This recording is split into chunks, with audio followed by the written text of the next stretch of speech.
너무나 유명한 말씀이죠. 함께 한 목소리 읽겠습니다. 시작. 사랑하는 자여, 내 영혼이 잘됨같이 내가 범사에 잘되고 강건하기를 내가 간구하노라. 아멘. 자리에 앉으시겠습니다. 오늘 설교의 제목이 승주찬의 조건입니다. 여러분 요즘 다들 승주찬 하고 계시죠? 예, 한번 연습해 볼까요? 승주찬. 정말 주님께서 우리에게 승리를 이미 주신 줄 믿습니다. 그리고 저희가 이렇게 고백하며 나아갈 때에 제가 느끼는 것이 있어요. 교회 안에 승리의 영성이 부어지는 것 같아요. 감사의 영성이 부어지고 기대가 되고 또 찬양하게 되는 그런 지금 역사가 있는 것 같고요. 또 그래서 그런지 각 목장마다 기도가 응답되는 역사가 있는 것 같습니다. 우리가 항상 승주찬, 승리하신 주님을 찬양하며 나갈 때 이런 역사가 끊이지 않기를 축복합니다. 오늘 본문 너무나 유명한 말씀이죠. 사랑하는 자여, 내 영혼이 잘됨같이 내가 범사에 잘되고 강건하기를 내가 간구하노라. 한국에 있는 큰 교회가 이 말씀으로 일어선 교회가 있죠. 사랑하는 자여, 내 영혼이 잘됨같이 너가 범사에 잘되고 강건하기를 내가 간구하노라. 사실 이 말씀에 아주 중요한 진리가 담겨 있습니다. 여러분, 우리의 영혼이 잘 될 때 우리가 범사에 잘 되고 강건하게 되는 줄 믿습니다. 영적인 진리입니다. 성경이 시종일관 변함없이 처음부터 끝까지 증언하는 것은 우리의 영혼이 잘 될 때 범사가 잘 되고 강건하게 된다는 것이죠. 그래서 지혜로운 사람 바빠도 기도합니다. 더 지혜로운 사람은 바빠서 기도합니다. 하나님과의 관계가 가장 중요하다는 것을 알기 때문이죠. 우리 인생을 살아가면서 노력도 중요하죠. 열심히 실력을 갈고 닦는 것도 중요합니다. 그런데 노력하는 자, 기도하는 자를 이길 수 없습니다. 또 노력하는 자, 하나님이 복을 주시는 자를 앞설 수 없습니다. 저는 저와 여러분 모두가 영혼이 잘 되시기를 간절히 축복합니다. 그 영혼이 잘 되는 비결, 그래서 승주찬의 고백이 항상 있는 비결을 오늘 세계 최초로 공개할까 해요. 세계 최초긴 한데 이미 여러분 알고 계실 거예요. 그래서 다시 한번 우리 마음속에 새기면서 우리가 정말로 영혼이 잘 되는 비결을 알기를 원합니다. 이번 한 주 동안 우리가 여리고를 점령하는 여호수아의 이 이야기를 함께 묵상하였어요. 여호수아 5장부터 7장까지 기록된 그 말씀을 통해서 새벽 예배에도 많은 영적인 진리가 선포가 되었습니다. 강한 성을 무너뜨리는 것, 이스라엘의 능력이 아니었습니다. 그들의 전략이 아니었어요. 무엇이었나요? 하나님을 의지하는 믿음이었죠. 또 거룩이었습니다. 거룩. 작은 아이성에서 패배하게 된 이유 무엇이었습니까? 전략이 탁월하지 못했기 때문이 아니었어요. 군사력이 적었기 때문이 아니었어요. 사기가 없었기 때문이 아니었어요. 그 어느 때보다 여리고를 무너뜨리고 사기가 충천하던 시기였죠. 그럼에도 불구하고 패배한 원인이 있었다면 죄 때문이었어요. 거룩을 잃어버렸을 때 패배하는 것이요. 이와 같은 원리가 우리의 삶에 정확하게 적용됩니다. 승리는 전략이 아닌 거룩으로부터 출발합니다. 패배도 군사력이 아닌 죄 때문에 일어납니다. 이런 점에서 여호수아서 5장은 승리가, 하나님이 우리에게 주실 승리가 우리의 내면의 거룩으로부터 출발한다는 점을 강조하고 있어요. 여호수아 5장에서 어떤 것이 등장하나요? 이스라엘 자손들이 할례를 받습니다. 그렇죠? 할례를 받아요. 원래 율법상으로는 할례는 낳은 지 며칠 안에 받아야 합니다. 그런데 지금 알고 계시죠? 그런데 그 이스라엘 백성들이 여호수아 5장에서 받는 백성들은 지금 성이 되어서 할례를 받죠. 할례가 뭔지 아시죠? 포경수술입니다. 성인 되셔서 혹시 포경수술 하신 분 계세요? 저희 교회는 안 계신 것 같네요. 제가 다녔던 신학교에는 참 유명한 전통이 있었어요. 참고로 저희 신학교에 기숙사 생활을 우리가 같이 했는데 그 기숙사에 한 방이 있었습니다. 이 방의 이름이 무슨 방이냐면 하나님이 없는 방, 이런 방이 있었어요. 신학교 선배님들이 가끔 군기 잡을 때 끌고 가가지고 하나님이 없는 맛을 보여주는 그런 방이었어요. 신학교 좀 군기가 빡셉니다. 그런데 저희 신학교에 전설같이 내려오는 한 가지, 그 전설이 한 가지가 있었어요. 이 할례를 낳은 지 며칠 만에 받지 못하고 신학교에 온 사람들, 신학교에 와서 할례를 받으신 분들은 선배들이 전수조사를 해요. 그래서 예를 들어서 오늘 포경수술을 했다. 그러면 그 사람을 찾아갑니다. 기숙사에서. 야, 누구 전도사, 너 오늘 포경수술 했다며. 아, 예, 선배님, 그렇습니다. 너 내일 특송해라. 새벽 예배 특송해라. 네, 특송 제목은 똑바로 걷고 싶어요. 천사같이 내려오는 이런 민담이 있어요. 똑바로 걸을 수가 없어요. 그렇죠? 얼마나 골려 먹는 거예요, 사실.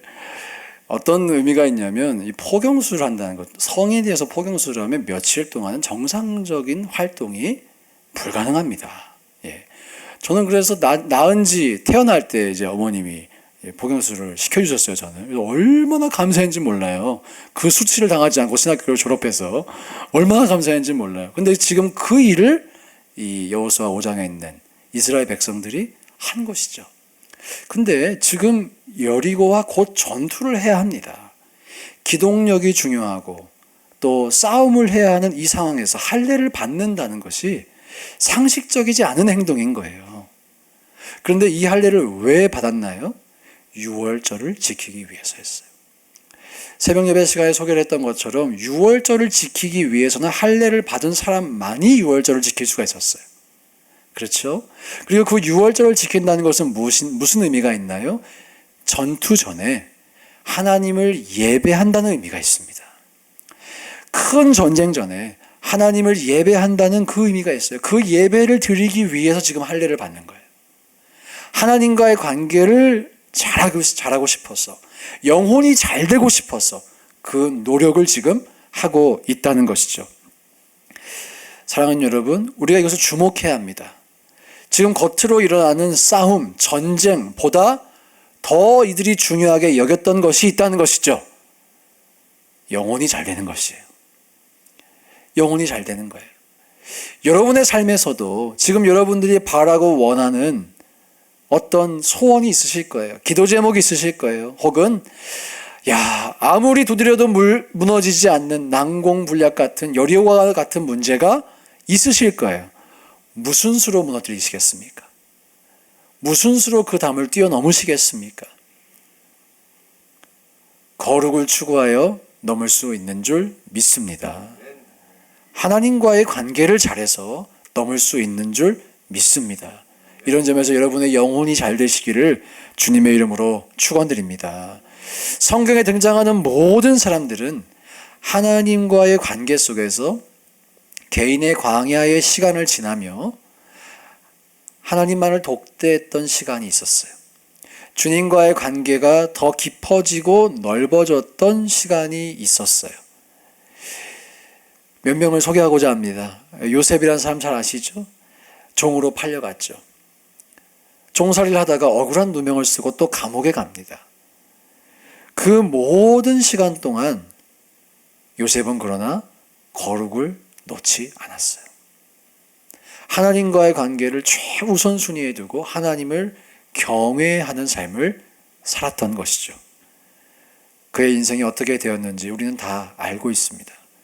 모세도 마찬가지죠. 왕자에서 도망자가 되어서 미디안 광야에서 40년을 보냈어요. 잊혀진 시간, 무명의 시간이었겠죠.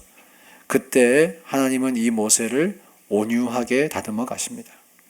겸손하게 다듬어 가십니다.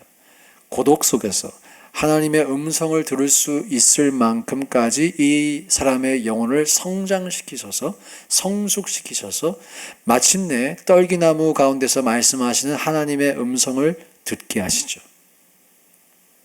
40년 전에 똑같이 들려주셨더라면 들을 수 없었기 때문에 미디안 광야 지나가게 하신 것이에요. 그 미디안 광야 통해서 이 영혼이 잘 되는 과정이 이 사람에게 반드시 필요했던 것입니다. 다윗도 마찬가지죠. 사무엘에게 기름 부음을 받자마자 사울이 핍박합니다. 도망자가 돼요. 근데 그 다윗도 철저히 하나님의 주권을 인정해요. 사울을 죽일 수 있을 때 죽이지 않아요. 하나님을 신뢰하기 때문에. 믿음을 훈련하는 것입니다.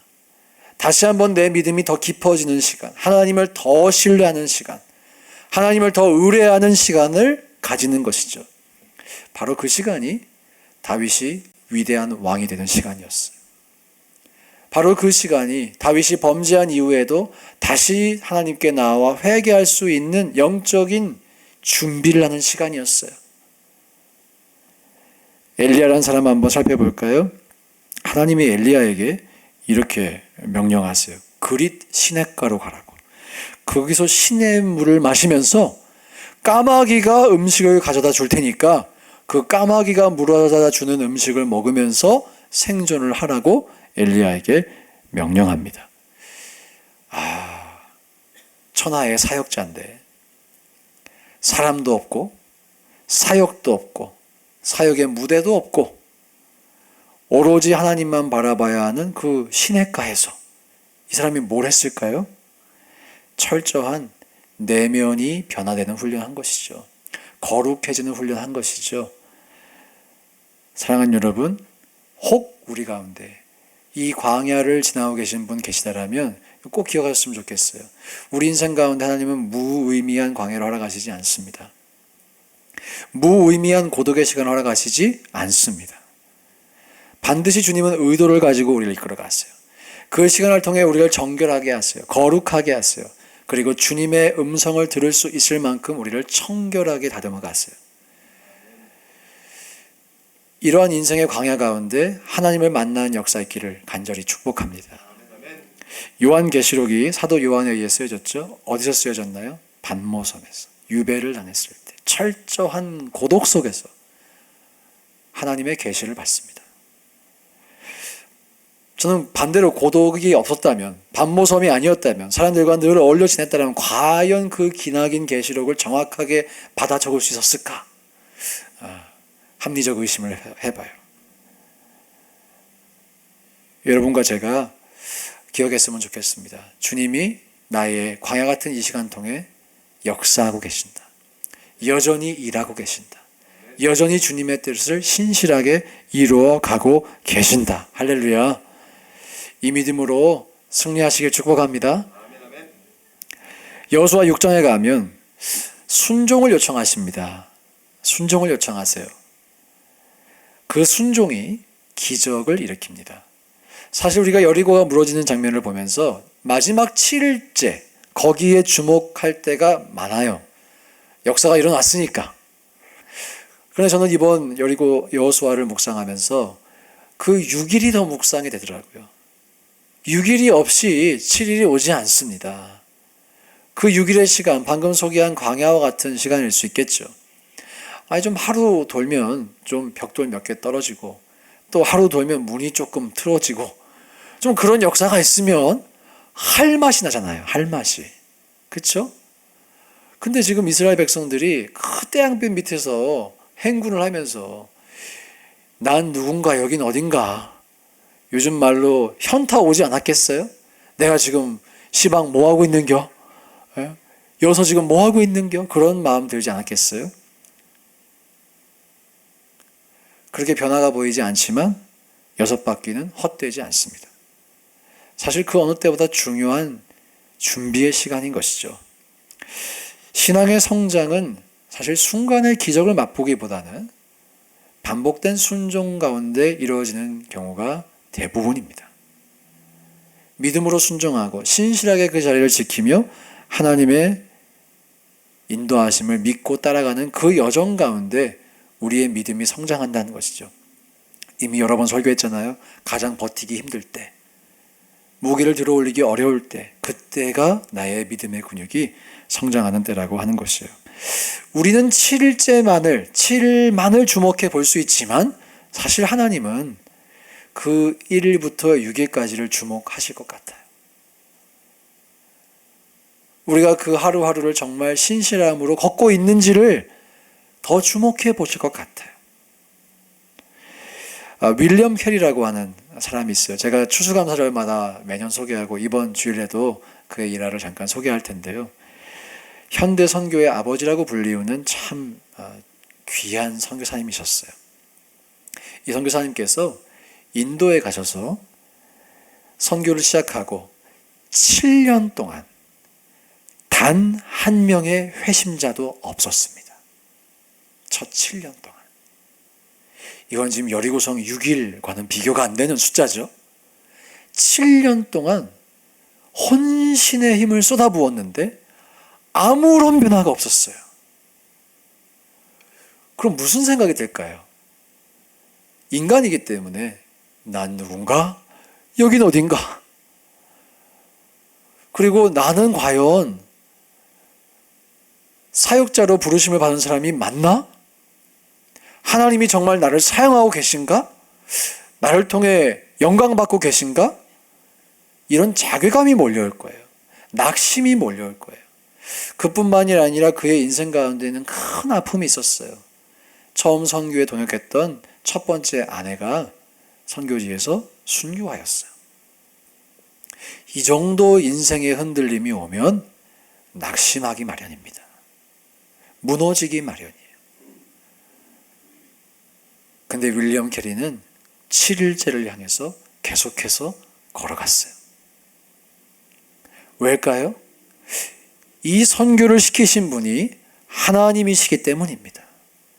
나를 보내신 분이 하나님이시기 때문입니다.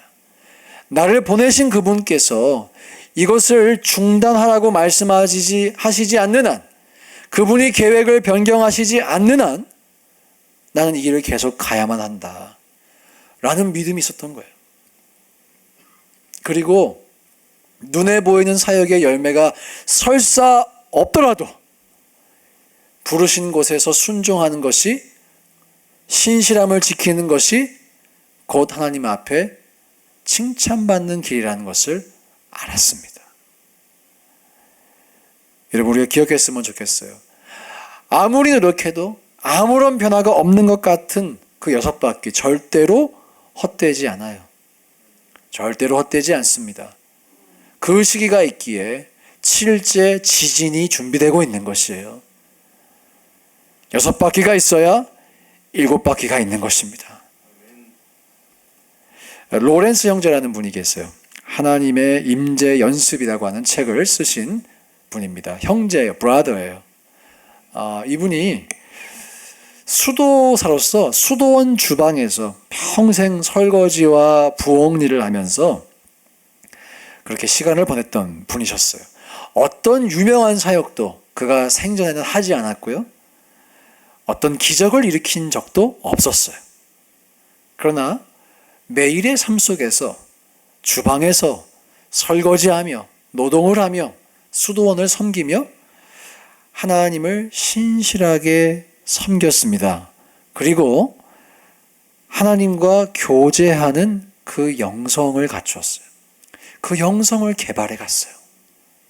마치 모세가 미디안 광야에서 40년간 훈련받았던 것처럼, 엘리야가 그리 시냇가에서 하나님만 의지하는 철저한 훈련을 했던 것처럼, 로렌스 형제도 수도원에서 평생을 보내며 하나님과 교제하는 그 영성을 개발해 갔습니다.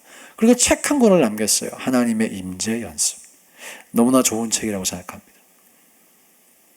이 책이 그리 몇백 년 동안 어마어마한 사람들의 영혼을 깨우는 책이 되었어요. 여러분 보세요. 그의 삶 가운데 아무런 기적이 없었다니까요. 여리고가 무너지는 기적이 없었어요. 열매가 없었어요. 그러나 그 6일을 신실하게 걸었기 때문에 그의 삶을 하나님의 뜻대로 사용하신 줄 믿습니다. 저희 교회도 가만히 생각해 보면 그래도 묵묵히 이렇게 6일을 걸어온 흔적이 있지 않나, 그런 생각이 좀 들어요. 예. 주차장에서 예배 드리고 이렇게 오기까지 앞이 안 보이더라고요. 혹시 보이셨어요? 정 집사님? 난 앞이 안 보이더라고. 어떻게 이거 해야 되나? 앞이 안 보여요. 아무리 시간이 가도 변화가 올 것 같지가 않아요. 하나님이 하나님의 때가 되시니까 일하시기 시작하더라고요. 여러분, 우리가 믿었으면 좋겠어요. 주님은 우리의 인생을 결코 허투루 사용하시지 않습니다. 지난주에도 설명드렸지만 우리가 3자 갖기로 했죠. 3자. 기억나세요? 첫 번째 뭐예요? 네. 자존감. 그렇죠. 두 번째가 자신감. 세 번째가 자부심. 이 3자 있으시기를 축복합니다. 있으셔야 합니다. 우리의 인생을 하나님이 어떻게 사용하실지 우리가 알아요? 몰라요? 몰라요. 우리의 인생은 마치 지금 6일째를 걷고 있는 이스라엘 민족과 같아요. 내일 어떤 일이 일어날지, 1년 뒤, 5년 뒤, 10년 뒤 하나님이 우리를 어떻게 사용하실지 아시는 분 아무도 안 계시죠? 저도 1년 전에 이렇게 될지 몰랐어요. 또 1년 후에 어떻게 될지도 모르죠. 우리 인생도 그와 같습니다. 여러분, 절대로 주눅들지 마세요. 절대로 낙심하지 마세요. 하나님은 하나님의 완벽한 계획 가운데 우리를 이끌어가고 계신 줄 믿습니다. 그것을 믿을 때 자존감 가져야죠. 주님 나와 함께 하시는데. 자신감 가져야죠. 하나님이 여리고도 무너뜨려 주실 거니까. 또 자부심이 있어야죠. 난 주님의 뜻을 이루는 삶을 살고 있으니까. 3자 있기를 축복합니다. 여호수아 7장으로 가면 아간의 죄가 등장합니다. 오늘 새벽 예배 때도 설명했는데요. 한 사람이 범죄하였어요. 하나님이 얼마나 죄를 미워하시는지를 정확하게 보여주는 본문이라고 생각됩니다. 그리고 하나님께서 이렇게 조치하실 수밖에 없었다라는 것을 우리가 알 수 있어요. 이 전개를 보면서 방금 전 할례를 받고 유월절을 지켜서 하나님과의 관계가 회복되고 하나님이 주시는 기적을 맛본 이 이스라엘 공동체. 저는 이스라엘 공동체의 지금 이 상황이 마치 에덴 동산에 있었던 새롭게 창조된 아담과 하와의 상태와 유사하다라고 생각되었어요. 하나님이 보시기에 그렇게 이들이 준비가 되었기 때문에 기쁨으로 여리고를 함락시킬 승리를 주신 것이죠. 얼마나 기뻤겠어요. 얼마나 행복했겠어요. 드디어 우리 조상에게 약속하신 하나님이 우리에게 이 약속의 땅을 허락해 주셨다. 첫 관문을 우리가 넘었다. 할렐루야. 앞으로 하실 일이 기대가 된다. 사기충천하지 않았겠어요? 바로 그때 마귀가 기회를 놓치지 않고 욕심을 자극하는 것입니다. 아간의 그 마음을 충동질했던 것입니다. 그래서 하나님은 그 아간을 철저하게 심판하셨어요. 적나라하게 심판하셨어요. 다시 한번 강조합니다. 여러분, 승리는 거룩으로부터 출발합니다. 또 6일을 걷는 순종으로부터 출발합니다. 우리가 as long as 거룩을 추구하기만 한다면, 순종하기만 한다면 우리의 삶에는 우리가 상상하지도 못하는 승리가 반드시 허락될 줄 믿습니다. 주님은 그렇게 일하십니다. 그래서 기억해야 돼요. 우리의 싸움은 혈과 육이 아니라고 했잖아요. 영적인 싸움이라고 했잖아요. 여러분, 그 영적 싸움의 본질이 무엇일까요? 죄와의 싸움이에요. 네, 죄와의 싸움. 또 생각의 싸움. 맞아요. 죄와의 싸움이에요. 우리가 언제 영적으로 무너집니까? 죄 지을 때. 반대로 우리가 언제 영적으로 살아납니까? 회개할 때. 죄를 이길 때. 거절할 때. 우리의 삶에 죄의 유혹이 올 때, 여러분, 그 죄에 우리가 굴복하면 우리의 영혼이 잠식당해요. 우리 영혼이 죽어요. 무뎌져요. 생명력을 잃어버려요. 성령의 충만함을 소멸시켜요. 하지만 반대로 우리가 그 죄를 거절하면, 인격적으로 거부하면 성령 충만해진 줄 믿습니다. 실제로 그렇습니다. 실제로 그렇습니다. 그래서 오늘 새벽에도 말씀드렸죠. 우리 죄와 싸우기를, 피 흘리기까지 싸우기로 작정하자고. 그럴 수 있기를 축복합니다. 저는 그리고 우리가 순종을 하고 하나님의 뜻에 합당한 삶을 살아가는 것, 거룩을 추구하고 순종하는 이 두 가지를 기쁨으로 했으면 좋겠어요. 여러분, 순종은 기쁜 것입니다. 아멘이 없으신데? 순종은 기쁜 것입니다. 예. 제가 설교를 하면서 이 부분을 좀 제가 놓쳤구나 이런 생각이 좀 들어요. 좀 무겁게 순종을 강조하다 보니까 순종이 너무나 무거운 것처럼 들릴 수가 있는데요. 여러분 생각해 보세요. 하나님의 명령은, 주님의 계명은 무거운 게 아니라고 말씀하셨어요. 그렇죠? 예수님은 우리에게 말씀하셨어요. 수고하고 무거운 짐진을 다 내게로 오라. 내가 너희를 쉬게 하리라. 그렇죠? 내 짐은, 내 멍에는 가볍다고 하셨어요. 주님의 말씀은 무거운 계명이 아닙니다. 우리를 근심하게 하는 계명이 아닙니다. 그리고 생각해 보세요. 순종하기만 하면 주님이 우리를 복 주시겠다고 하잖아요. 우리가 그 말씀을 따라하기만 하면, 거룩을 추구하기만 하면 아주 그냥 쌓을 곳이 없을 정도로 복을 주시겠다고 하잖아요. 할렐루야. 기뻐해야죠. 기뻐해야죠. 야, 내 인생에도 여리고가 무너지겠구나. 기뻐해야죠. 기대를 해야죠. 그러면 신날 것 같아요. 또 순종하고 싶다. 또 순종하고 싶다. 그렇게 되지 않겠어요?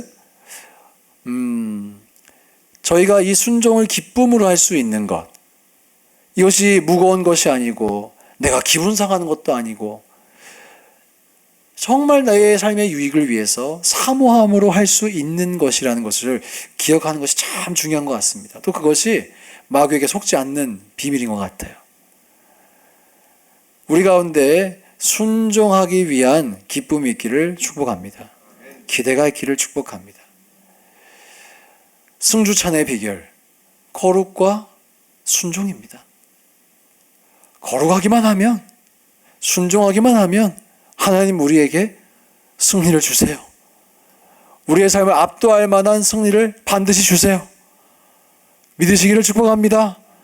또 믿는 자에게 이 말씀을 드리고 마무리할게요. 기대가 있을 거예요. 여러분이 정말 하나님께서 내 삶에 일하실 거야, 그것을 믿으신다면 어떤 열매가 있는가? 지금 아멘 크게 하는 거 그걸로 못 믿어요, 여러분.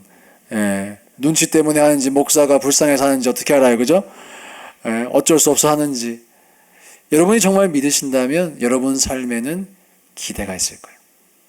하나님이 내 인생 가운데 행하실 그 일에 대한 기대, 하나님이 우리 가정 가운데 역사하실 그 일에 대한 기대.